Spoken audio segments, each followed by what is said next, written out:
Hey guys, Danny Johnson here, and today I'm going to show you how to change the license plate light bulbs.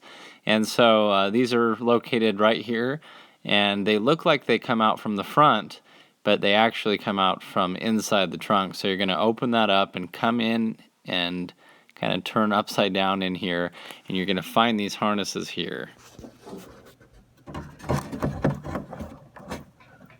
Okay, so to remove it, you just twist it counterclockwise and pull it out.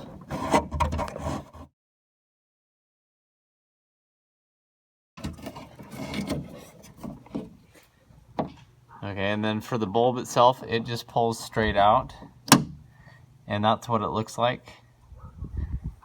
And so you just put it right back up, put the new one right back inside that socket.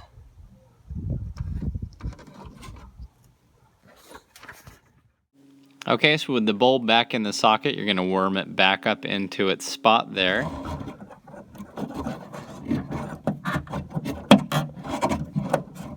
Okay, so to put it back in, you just want to put it in there till it's flush, and then twist it clockwise. There you go. And you're all set. Good as new.